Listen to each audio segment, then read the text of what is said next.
ભરૂચ તાલુકાના કવિઠા ગામે ભ્રષ્ટાચાર સામે અવાજ ઉઠાવનાર પરિવારનો સામાજિક બહિષ્કાર કરવામાં આવ્યો હોવાના મામલામાં ગામમાંથી બહિષ્કાર કરાયેલા આગેવાન મીડિયા સમક્ષ આવ્યા હતા અને પોતાની વ્યથા ઠાલવી હતી। ભરૂચ તાલુકાના કાવીઠા ગામમાં ભ્રષ્ટાચાર સામે અવાજ ઉઠાવનાર વ્યક્તિ અને તેના પરિવારનો સામાજિક બહિષ્કાર કરવામાં આવ્યો હોવાના ગંભીર આક્ષેપો સામે આવ્યા હતા। ગામમાંથી બહિષ્કાર કરાયેલા મયુરસિંહ રાજે મીડિયા સમક્ષ આવ્યા હતા અને સમગ્ર ઘટનાક્રમ અંગે પોતાની વ્યથા વ્યક્ત કરી હતી। મયુરસિંહ રાજે જણાવ્યું હતું કે ગામના હિત અને વિકાસના મુદ્દાઓને લઈને તેમણે ભ્રષ્ટાચાર વિરુદ્ધ લડત શરૂ કરી હતી। જોકે તેના બદલામાં તેમના પર વ્યક્તિગત હુમલો કરવામાં આવ્યા હતા અને તેના પરિવારને 7 દિવસ સુધી સામાજિક બહિષ્કારનો સામનો કરવો પડ્યો હતો।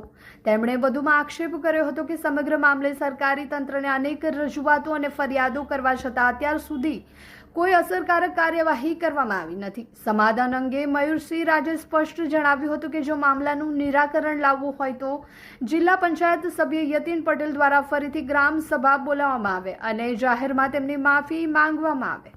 મયુરસિંહ રાજના આક્ષેપોથી ગામમાં ચર્ચાનો માહોલ સર્જાયો છે। હવે આ મામલે જિલ્લા તંત્ર અને સંબંધિત જવાબદાર વ્યક્તિઓ શું પગલાં ભરે છે તેના પર સૌની નજર મંડાઈ છે। અમોને 14મી તારીખે આખા મીડિયા કર્મીઓએ અને આખા ગુજરાતે જે જોયું છે વાયરલમાં એ રીતે અમને આ તાલિબાની સજા જિલ્લા પંચાયતના સદસ્ય અને અમારા ગામના રહેવાસી શ્રી યતીનભાઈ અરવિંદભાઈ પટેલ દ્વારા કરવામાં આવેલું છે। અને જેની અંદર આ કરવાના મુખ્ય કારણો એ છે કે મેં ભ્રષ્ટાચાર સામેની લડાઈ ઉઠાવી હતી, એની સામે અવાજ કર્યો હતો અને આજે એ ભ્રષ્ટાચારોના મુદ્દે મારી પાસે બધા પુરાવા હાજર છે જે હું તમને અત્યારે આપીશ।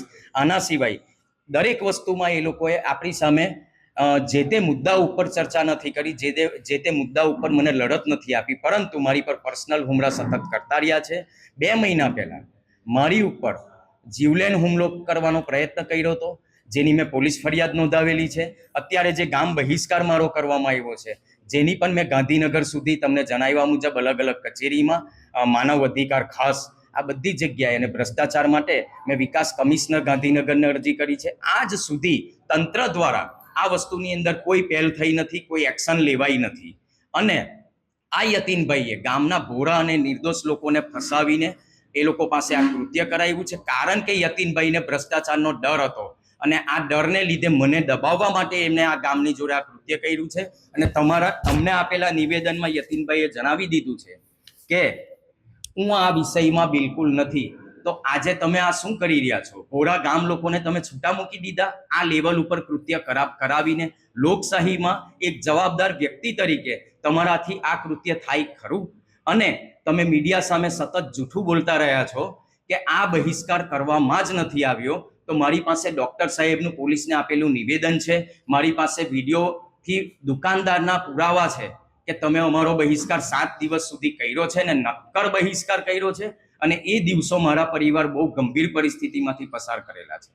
તમે મીડિયાકર્મી અત્યારે મને સવાલ પૂછ્યો હતો કે યતીનભાઈએ થોડા દિવસ પહેલા આ સ્ટેટમેન્ટ આપ્યું છે જે બિલકુલ ખોટું તમે માનો છો, તો એ સ્ટેટમેન્ટને તરત જ બીજે દિવસે તમે નકારવા માટે મીડિયા સામે કેમ ના આવ્યા? તો એવું મેં તમને જવાબ આપું છું કે અમારા ગામની અંદર મોટો વર્ગ નિર્દોષ છે અને ભોળા છે, એ લોકોને ઉશ્કેરવામાં આવેલા છે અને એ બધાની લાગણીને લઈને મેં સમાધાન માટે વચ્ચેનો આટલો સમય છોડ્યો હતો, પણ યતીનભાઈ તરફથી કોઈ પ્રતિક્રિયા ન આપવાથી આજે મેં આ સરકાર શ્રી તરફથી સોંપાયેલી જવાબદારી આપણા માથે હશે અને એના અનુસંધાને જે કંઈ કરવાનું થશે એ બધું કરીશ, વિકાસના કામો માટે કરીશ અને કોઈ પણ વિસ્તાર, કોઈ પણ વર્ગ સાથે અન્યાય થતો હશે તો છાતી રાખીને આગળ ચાલીશ। આ હું યતીનભાઈને કહી દેવા માંગુ છું કે તમારે ભવિષ્યમાં પર્સનલ હુમલા આનાથી 10 ગણા મોટા કરવા હોય તો એને સહન કરવા માટે અમે તૈયાર છીએ। હાલમાં આ ફોર્મમાં બહુ સરસ સવાલ તમે પૂછ્યો છે કે જે મીટિંગ થઈ હતી તેના વિડીયો આપ મીડિયા કર્મીઓ ફરી એકવાર જોઈ શકો છો।